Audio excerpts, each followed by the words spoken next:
ایک دفعہ ایک لڑکا جس کی عمر تقریباً 24-25 سال تھی، وہ ایک گروجی کے پاس آیا۔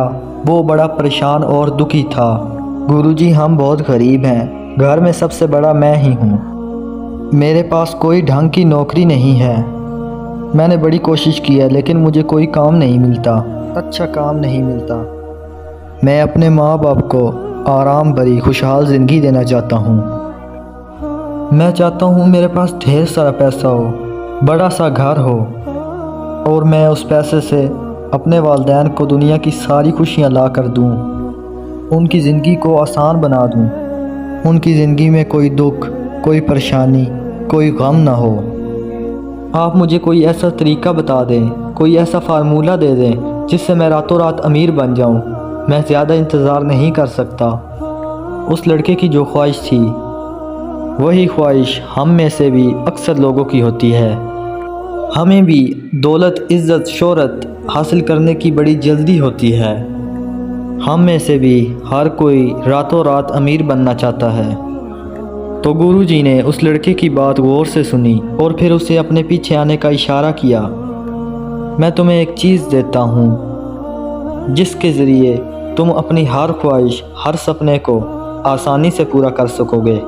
گروجی جنگل میں سے گزرتے ہوئے اسے ایک ایسی جگہ پر لے گئے جہاں پر بہت سارے چھوٹے چھوٹے پتھر پڑے ہوئے تھے، پتھروں کا ایک ڈھیر تھا۔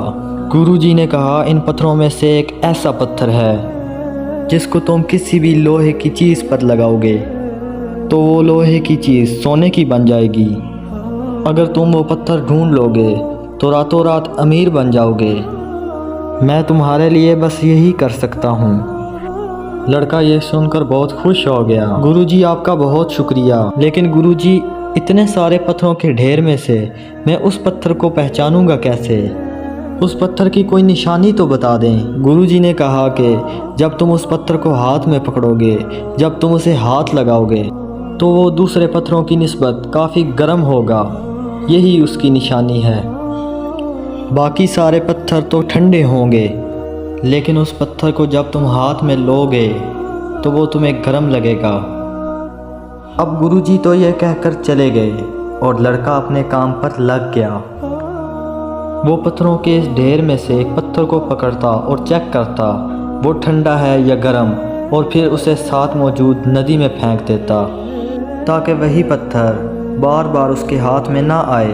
اب وہ ایسا کرتا جا رہا تھا۔ 1 گھنٹہ گزر گیا، 2 گھنٹے گزر گئے، لیکن لڑکے کو پتھر نہ ملا۔ لیکن لڑکا اپنے ارادے میں پکا تھا، اپنے کام میں لگا رہا۔ وہ بڑی احتیاط سے ایک پتھر کو اٹھاتا، محسوس کرتا کہ وہ ٹھنڈا ہے یا گرم، پھر اسے ندی میں پھینک دیتا۔ اب دوپہر ہو گئی تھی لیکن لڑکے کو وہ پتھر نہ ملا۔ لڑکے کے کام میں اب تھوڑی تیزی آ گئی تھی۔ وہ پتھر اٹھا رہا تھا اور پھینک رہا تھا۔ صبح سے شام ہو گئی لیکن لڑکے کو وہ پتھر نہ ملا۔ لڑکے کو گروجی کی بات پر یقین تھا کہ تم کوشش کرتے رہو گے تو پتھر تمہیں ضرور ملے گا، گرم پتھر اسی ڈھیر میں موجود ہے۔ اگلے دن لڑکا پھر سے جنگل میں موجود تھا۔ وہ ایک ایک پتھر کو چیک کر کے پانی میں پھینکتا جا رہا تھا۔ وہ دن بھی گزر گیا، اس سے اگلا دن بھی گزر گیا، کئی دن گزر گئے، لیکن لڑکے کو وہ پتھر نہ ملا۔ وہ روز صبح آتا اور ایک ایک پتھر اٹھا کر ندی میں پھینکنا شروع کر دیتا۔ اب تو جیسے اس کی یہ عادت بن چکی تھی، وہ پتھر اٹھا رہا تھا، ندی میں پھینک رہا تھا۔ وہ اکتا چکا تھا، وہ بیزار ہو چکا تھا، بے دلی سے پتھر اٹھا رہا تھا، پھینک رہا تھا، اور پھر ایک دن اس کے ہاتھ میں وہ پتھر آیا۔ اس نے محسوس کیا کہ وہ پتھر گرم ہے، لیکن وہ اتنا بے دل ہو چکا تھا۔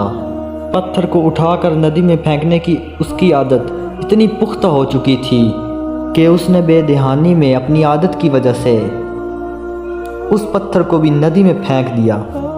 جیسے ہی پتھر اس کے ہاتھ سے نکلا، وہ ایک دم چونک گیا۔ اس نے محسوس کیا کہ یہ تو وہی پتھر تھا جسے وہ کئی دنوں سے ڈھونڈ رہا تھا، جس کے لیے وہ اتنی محنت کر رہا تھا۔ پتھر اس کے ہاتھ آیا بھی، لیکن پتھر پھینکنے کی عادت کی وجہ سے وہ پتھر بھی اب ندی میں جا چکا تھا۔ اور دوسرے پتھروں کے ساتھ مل چکا تھا۔ اب وہ افسوس سے ہاتھ مر رہا تھا، لیکن اب وہ اس پتھر کو واپس نہیں لا سکتا تھا، ندی سے نکال نہیں سکتا تھا۔ اب وہ افسوس کرنے کے علاوہ وہ کچھ نہیں کر سکتا تھا۔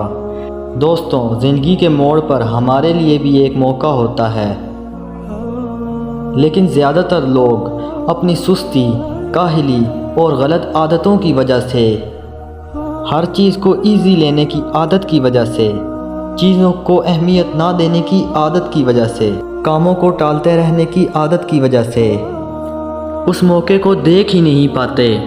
انہیں اس اپرچونٹی کا تب پتہ چلتا ہے جب وہ ان کے ہاتھوں سے نکل چکی ہوتی ہے۔ دوستوں، اس کہانی سے ہمیں یہ سبق حاصل ہوتا ہے کہ ہمیں اپنی زندگی کے ہر لمحے کو، ہر منٹ کو، ہر گھنٹے کو اہمیت دینی چاہیے، ہر پل کی قدر کرنی چاہیے، کسی بھی اپرچونٹی کو ہلکا نہیں لینا چاہیے۔ جب ہم اپنی زندگی کو، اپنے ٹائم کو، زندگی میں ملنے والے ہر موقع کو ہلکے میں لینا شروع کر دیتے ہیں، تو جب کسی دن ہمیں بڑی اپرچونٹی ملتی ہے تو ہم اس ٹائم کو بھی ہلکے میں لیتے ہیں اور اس اپرچونٹی کی اہمیت نہیں دیتے۔